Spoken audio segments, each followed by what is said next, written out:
ទីហោថាមេកាម្នាក់ដែលគាត់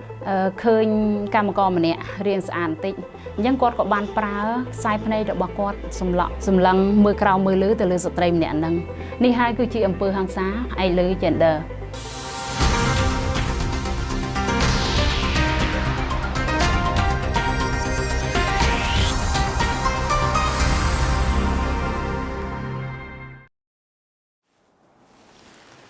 ខ្ញុំបាទ Live Police សូមគោរពជំរាបសួរដល់បងប្អូនទស្សនិកជន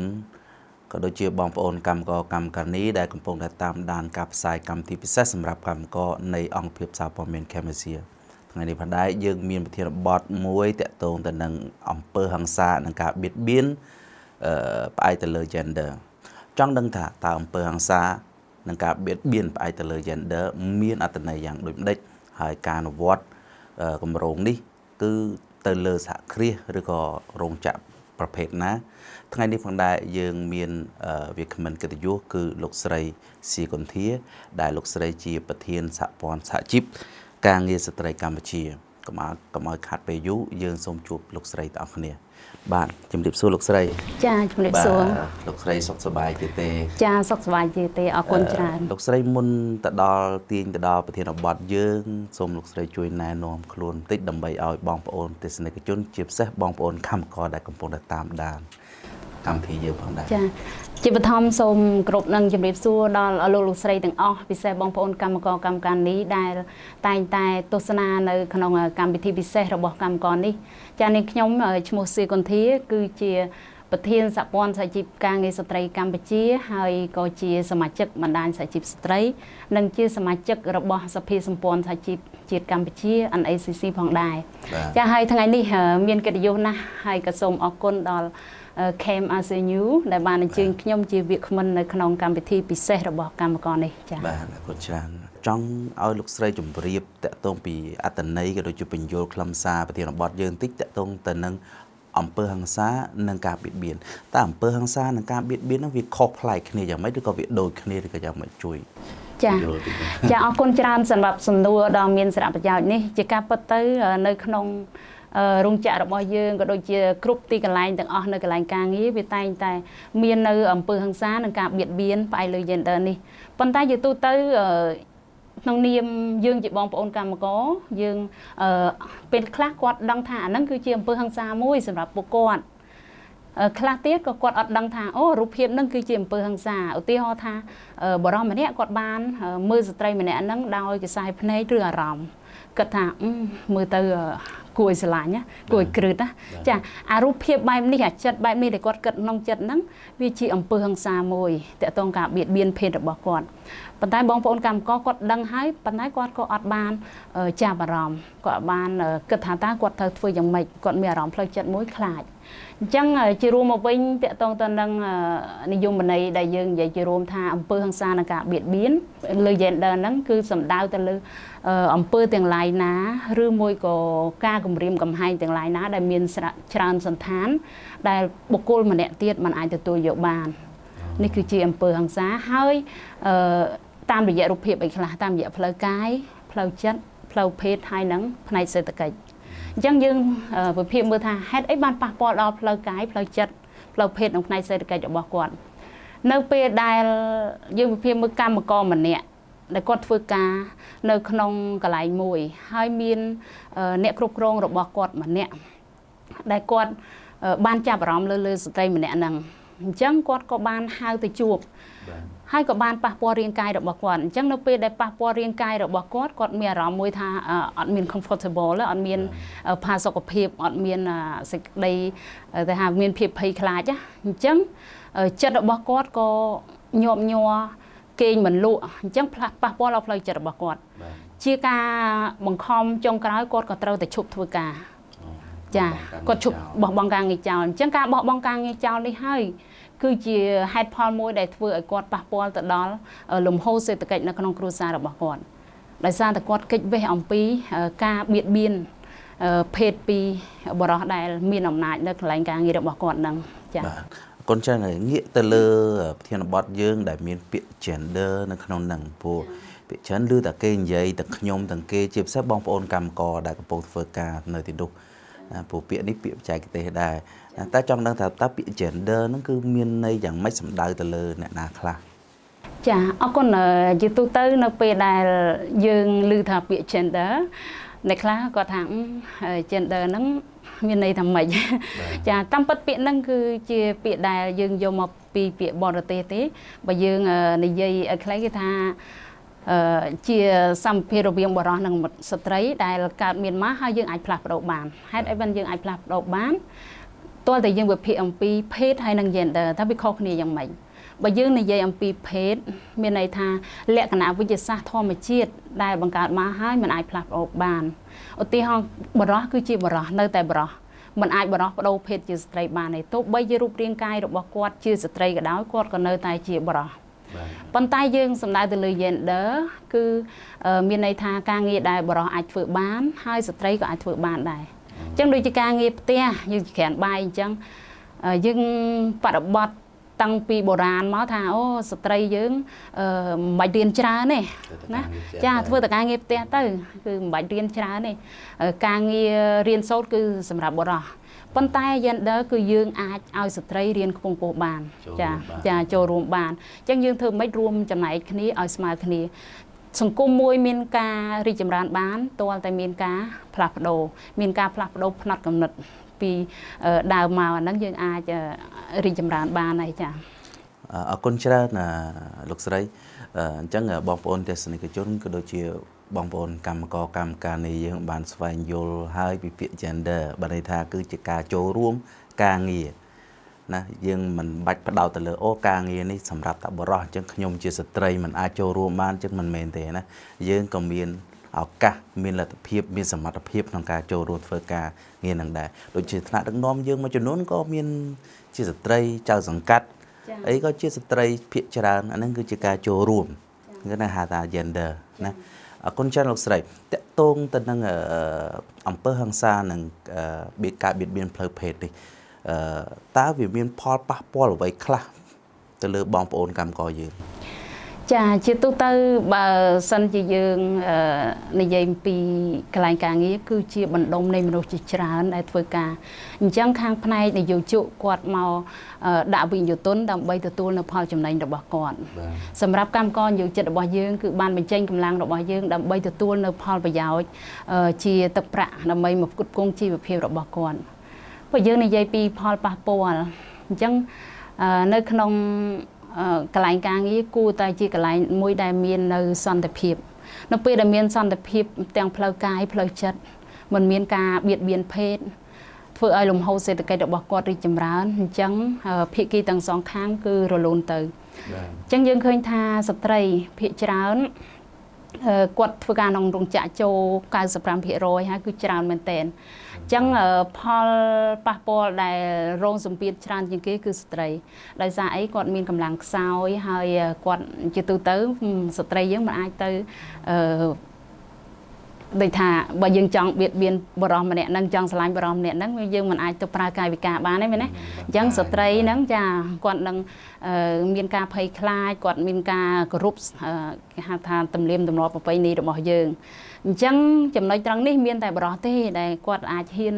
ทวีในตำเบอร์มวยจำนวนปันใต้ส่วนตำเบอร์ได้กดทวีมานุตาเมียนพอลปะปออะไร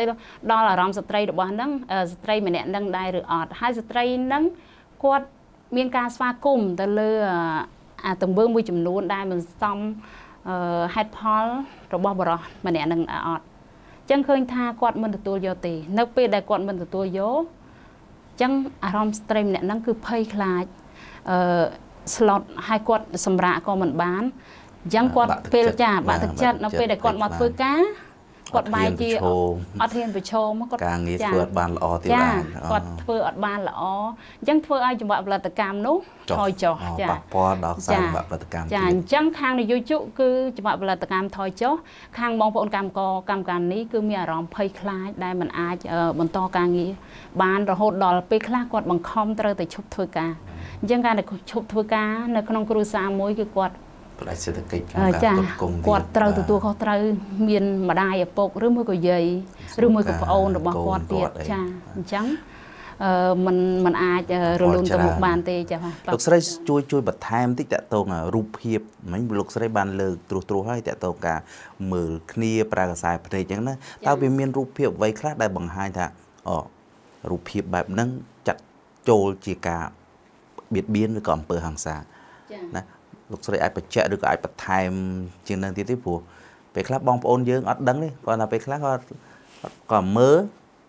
លក្នុងគោលបំណងអីក៏គាត់អត់បានដឹងច្បាស់តែបើលោកស្រីជួយលើកតិចរូបភាពអីខ្លះដែលនេះអាចបង្ហាញទៅបងប្អូនកម្មករយើងកាន់តែច្បាស់ចាអរគុណច្រើនសម្រាប់សំណួរនេះជាទូទៅបងប្អូនកម្មកររបស់យើងដែលធ្វើការជាមួយគ្នាគាត់តែងតែអត់សូវបានខ្វល់ថាការប្រើនៅរូបភាពមួយចំនួនសម្ដីមួយចំនួនបែរជារឿងលេងសើចទៅវិញអញ្ចឹងយើងផ្ដោតទៅលើថាតើអ្វីទៅដែលជារូបភាពនៃអំពើហិង្សានិងការបៀតបៀន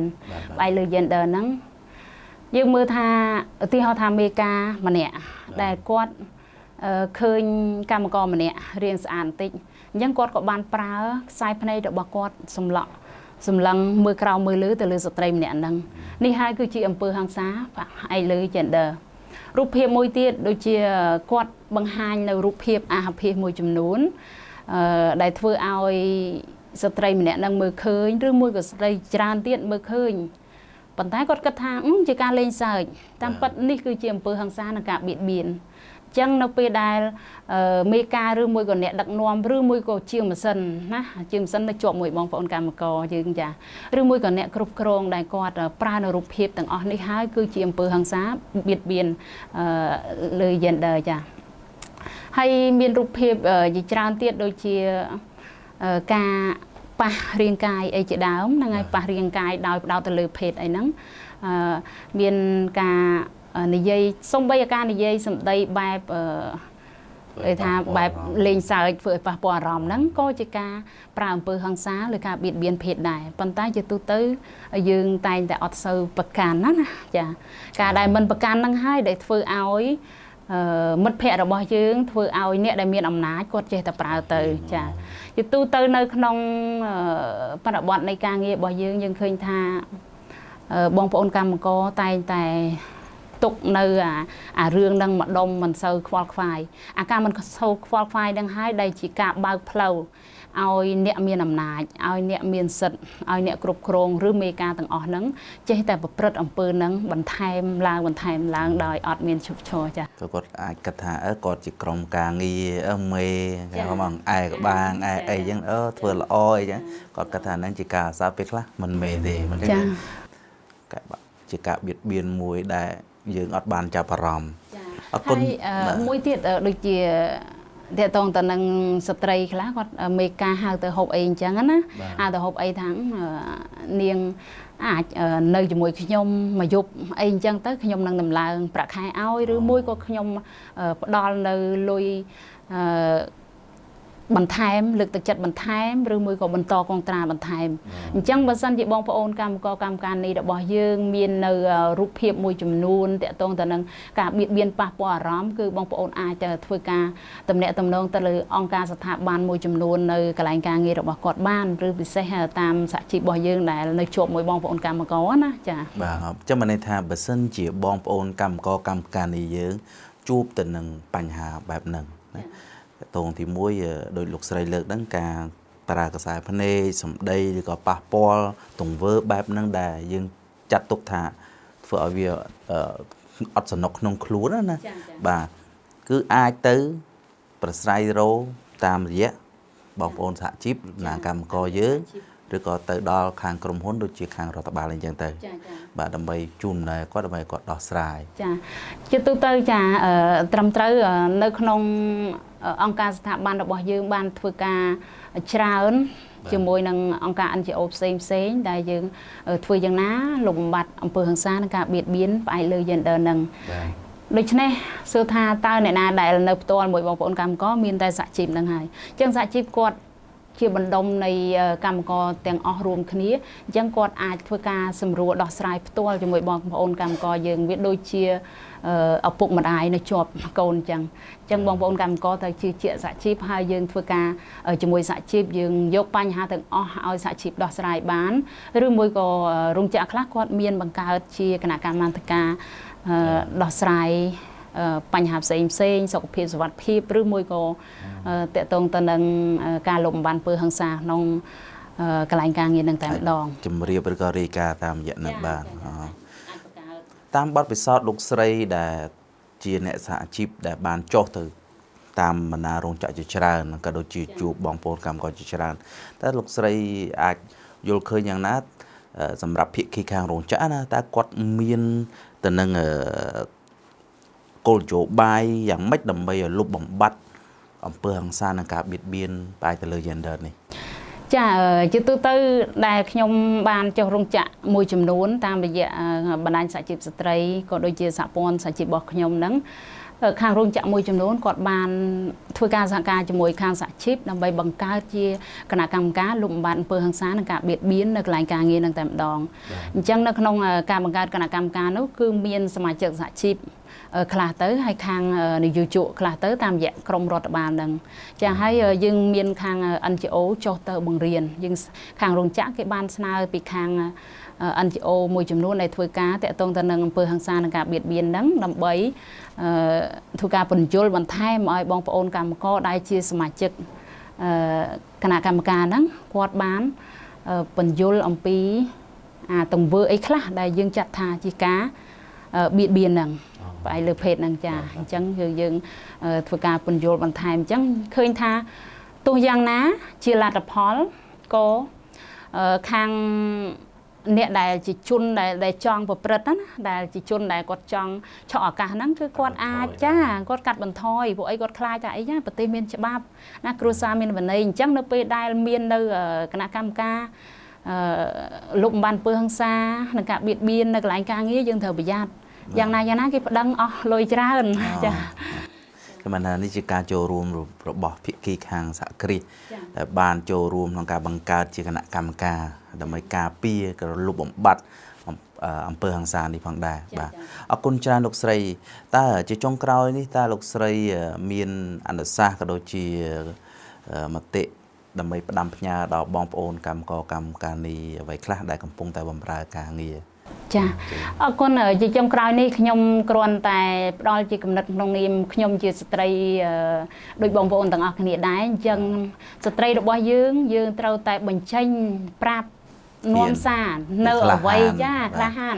នៅអ្វីដែលយើងកំពុងជួបបើសិនជាមានបុគ្គលណាម្នាក់ដែលគាត់មានអំណាចគាត់ជាអ្នកគ្រប់គ្រងគាត់ជាជាងម៉ាស៊ីនឬជាមេការជាអីក៏ដោយដែលគាត់មកប៉ះពាល់រាងកាយរបស់យើងធ្វើអារម្មណ៍ចិត្តរបស់យើងឬក្នុងរូបភាពអីណាមួយសម្ដីណាមួយមិនសមរម្យអញ្ចឹងយើងជាកម្មករយើងត្រូវតែក្លាហានក្នុងការជម្រាបនៅបញ្ហាទាំងអស់ទៅដល់សហជីពឬមួយក៏គណៈកម្មការនៅក្នុងហ្នឹងឬមួយក៏រដ្ឋបាលរបស់យើងអញ្ចឹងយើងត្រូវតែមានភាពក្លាហានដើម្បីសេចក្តីសុខផ្លូវចិត្តរបស់យើងកុំឲ្យការពាររាងកាយរបស់យើងការដែលប៉ះដោយមិនមានការព្រមព្រៀងពីភាគីទាំងសងខាងមិនមែនជាតម្រូវចិត្តរបស់យើងទេអញ្ចឹងយើងធ្វើយ៉ាងណាយើងត្រូវចេះក្លាហានឡើងដើម្បីក្តីសុខនៅកន្លែងការងាររបស់យើងហើយក៏ដើម្បីឲ្យចង្វាក់ផលិតកម្មនៅកន្លែងការងាររបស់យើងរលូនផងដែរចា៎អរគុណច្រើនលោកស្រីដែលបានចំណាយពេលវេលាដ៏មានតម្លៃក្នុងការធ្វើបទបង្ហាញតាក់ទងទៅនឹងប្រធានបទយើងមួយនេះបាទហើយក៏សូមអរគុណដល់បងប្អូនទស្សនិកជនក៏ដូចជាបងប្អូនកម្មករកម្មការនីដែលខិតខំចំណាយពេលត្រង់ត្រាប់ស្ដាប់នៅដើម្បីយកជាបទពិសោធន៍ហើយក៏ដូចជាមេរៀនដើម្បីការពារខ្លួនក្នុងការបៀតបៀនក៏ដូចជាការប្រើអំពើហិង្សានេះផងដែរហើយគណៈពេលនេះដោយសារពេលវេលាយើងមានកំណត់ខ្ញុំបាទឡាយប៉ាលីនិងលោកស្រីសៀកុនធាសូមអរគុណសូមជម្រាបលា